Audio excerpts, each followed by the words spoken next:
ربما مر عليكم هذا الفيديو ديال هاد الفتاة اللي كتكلم بحرقة على داك الشيء اللي وقع لها في الطفولة ديالها. كتكلم على الأذى اللي تعرضت له ماشي من شخص غريب بل من الأم ديالها، يعني من الشخص اللي كان من المفترض أن يكون مصدر الأمان، مصدر الحنان. فاللي كتحكيه هاد الشابة ماشي مجرد ضرب، ماشي مجرد تربية قاسية. هذا في الحقيقة اغتصاب للطفولة، اغتصاب للثقة، اغتصاب للأمان النفسي.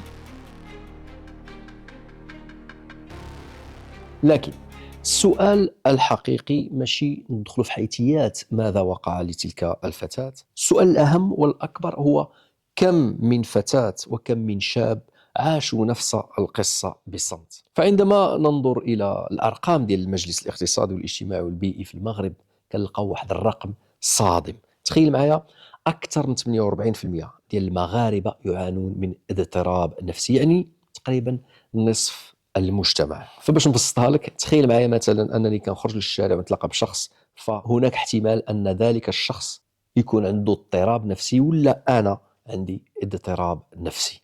فواش هذه الارقام هي مجرد صدفه، ولا ان جزء كبير من هذه الاضطرابات النفسيه كتبدا من البيت، من الطفوله، من علاقه الطفل بابويه؟ وهنا كيتبادر الى الاذهان واحد السؤال حساس جدا: هل سخط بعض الأبناء على آبائهم أمر طبيعي بعدما عاشوه من عذاب، ولا أن صورة الوالدين المقدسة كما تربينا عليها كتمنع أي نقد أو أي محاسبة مهما حدث؟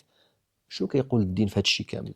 واش الدين كيطلب منا باش نسكتوا على الظلم إلا كان المصدر ديالو الأب أو الأم، ولا كاين شي فهم مغلوط للعلاقة بين البر والعدالة؟ غادي نحاول نجاوب على هذه الأسئلة وأسئلة أخرى في قراءة ثانية. معكم أنا خالد مسك.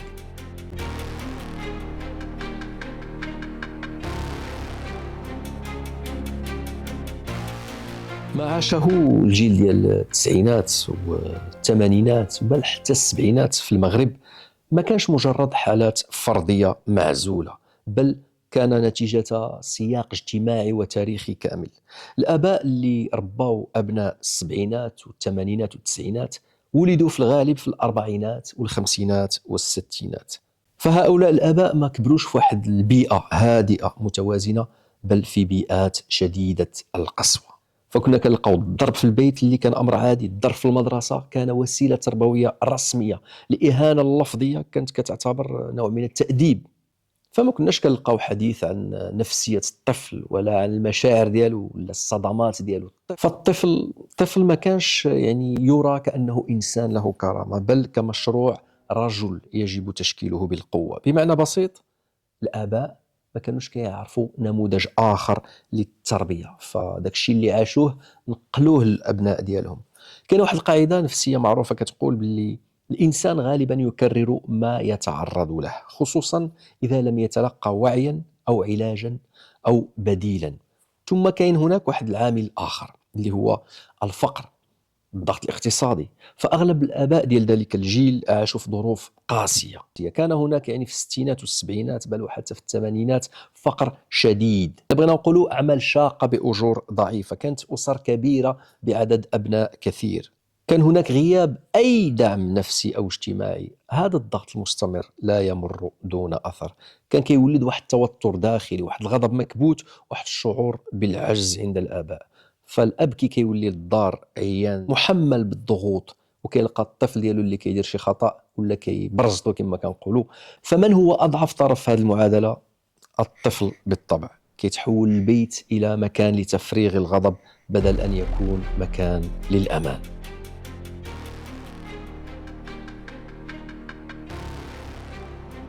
ثم هناك ثقافه كامله كانت تقوم على فكره واحده: الخوف هو الذي يربي. كنا كنسمعوا عبارات مثل العصا لمن عصى، اللي ضربك رباك، دير راي اللي يبكيك ماشي اللي يضحكك. فمن المستحيل كنا كنلقاو هناك حديث عن الحوار ولا عن التربيه الايجابيه ولا عن الاثار النفسيه للعنف. الاب كان كيقيس النجاح ديالو بمدى انضباط الابناء ديالو، ماشي بمدى السعاده ديالهم ولا التوازن النفسي ديالهم.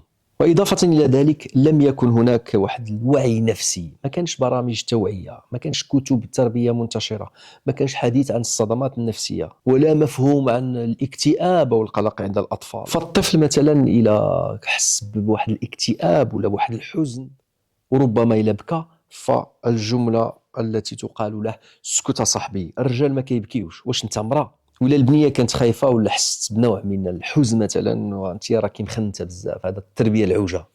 عاش هذه البساله. فتخيل معايا تمت تربيه جيل كامل على كبت مشاعره وانكار المه والصمت عن جروحه. ولكن هناك واحد العامل مهم ومهم جدا، عامل آخر ما خصناش نجهله، وهو عنف السلطة. فالجيل اللي عطانا جيل وربنا جيل السبعينات والثمانينات والتسعينات ما عاش فقط الفقر والتربية القاسية، بل عاش أيضا فترات سياسية شديدة العنف. فبعد الاستعمار اللي كان عنيف في المغرب ما دخلش مباشرة في واحد المرحلة ديال الهدوء والاستقرار النفسي، بل دخل فيما يعرف لاحقا بسنوات الرصاص. في تلك الفترة الاعتقال كان سهلا، التعذيب كان واقعا، المعارضون كانوا يرسلون إلى السجون، بل حتى من طالب بحقه يعني في الشغل والكرامة كان يتعرض للقمع. العنف ما كانش حادث فردي، بل كان عبارة عن نقدر نقولوا منظومة كاملة من الخوف والسلطة والتسلط والقهر. وهنا يمكن نتحدث على دراسات في علم الاجتماع وعلم النفس السياسي اللي كتشير إلى فكرة مهمة، كتقول لك باللي العنف السلطوي لا يبقى في الشارع أو السجن فقط، بل يتسرب إلى البيوت. في هذا الإطار أشير إلى مفاهيم ودراسات، منها نظرية انتقال العنف Violence Transmission Theory، اللي كتقول بأن العنف اللي كيتعرض له شي فرد من واحد السلطة أعلى عليه كيميل حتى هو باش يمارسه على من هم أضعف منه. ودراسات أخرى حول يعني المجتمعات الخارجة من الديكتاتوريات في أمريكا اللاتينية وأوروبا الشرقية بينات باللي العنف الأسري كيرتفع في فترات القمع السياسي. فالخوف المزمن واحد الستريس كيعطيه لنا وكيخلق لنا شخصيات عصبيه وعدوانيه داخل البيت. هذه الابحاث كتاكد باللي القهر يولد القهر، من يهان كثيرا يميل الى اهانه غيره اذا اتيحت له السلطه. فالانسان اللي كيعيش تحت واحد السلطه قاسيه، مثلا يهان في العمل، يقمع في الشارع، يخاف من الدوله ومن السلطه، لا يستطيع الدفاع عن نفسه. فهذا الإنسان لا يستطيع الرد على من هم أقوى منه. لكن ماذا يفعل بكل هذا الغضب المكبوت؟ غالبا ما يفرغه في من هو أضعف منه، وهنا تبدأ سلسلة العنف. الدولة أو السلطة تقمع المواطن، المواطن يقمع الزوجة، والزوجة المقهورة نفسيا تقمع أبنائها. هؤلاء الأبناء يكبرون وهم يحملون نفس الغضب. فالعنف لا يولد في البيت فقط، بل يقدر يكون نتاج نظام كامل قائم على الخوف. فالرجل اللي تعرض للإهانة في الشارع أو في السجن، أو تعرض للقمع في العمل أو الإذلال في الإدارة، قد يعود إلى بيته وهو يحمل كل ذلك الألم، لكن بدل أن يصرخ في وجه السلطة، في وجه من أهانه، يصرخ في وجه زوجته أو ابنه. هكذا البيت اللي هو يعني كيكون واحد العش الأمان يتحول إلى آخر حلقة في سلسلة العنف. مع جيل التسعينات بدأ كل شيء يتغير. دخلت القنوات الفضائية، جاء الإنترنت، ظهرت كتب التربية الحديثة، الكوتشين، التحفيز، بدا الحديث عن حقوق الطفل، وعلم النفس ولا كيدخل النقاش العام. فاكتشف العديد من الشباب اللي داك الشيء اللي عاشوه ما كانش مجرد تربية، بل كان أحيانا عنفا حقيقيا. وهذا ما يفسر موجة الاعترافات التي نراها اليوم. قصص متشابهة، جروح وآلام مشتركة بين آلاف الشباب. فهل من حق الابن أو الابنة أن يغضبوا من آبائهم بعد كل هذا؟ أم أن الدين كيفرض واحد الصورة مقدسة للوالدين مهما فعلوا؟ الحقيقة أن الدين لم يشرع الظلم، ما أعطاش الأب والأم حق التعذيب أو الإهانة. فالإسلام أمر ببر الوالدين، ولكن في نفس الوقت نهى عن الظلم. أيا كان مصدره. الرسول صلى الله عليه وسلم لم يكن يضرب الأطفال، كيبوسهم، كان كيلاعبهم، كان كيحترم المشاعر ديالهم. والرسول صلى الله عليه وسلم عندما رأى رجلا كيقول بأنه لم يقبل أبناءه قط قال له: أو أملك أن نزع الله من قلبك الرحمة؟ فالدين لم يقدس العنف أو فاعله، بل قدس الرحمة وقدس التربية الحسنة للأطفال. إذن فهذا العنف هو خارج نطاق الدين، اللي يحاول بعض الملحدين وبعض عديمي الفهم وبعض ضعاف القلوب إلصاق العنف الأسري بالدين الإسلامي. ومن هذا الواقع يمكن أن نفسر ظاهرة أخرى نراها اليوم بوضوح، وهي ارتفاع نسب طلاق بين أبناء جيل التسعينات.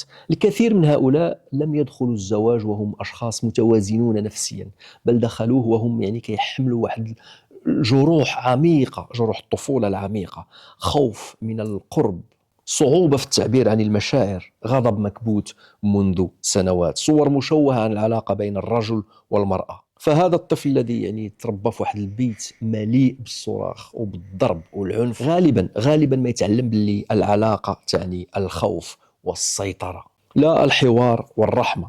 فتخيل معايا يلتقي شخصان كل واحد عنده ان باجاج، عنده جروح قديمة، فالزواج كيتحول من مساحة أمان إلى ساحة صراع جديدة.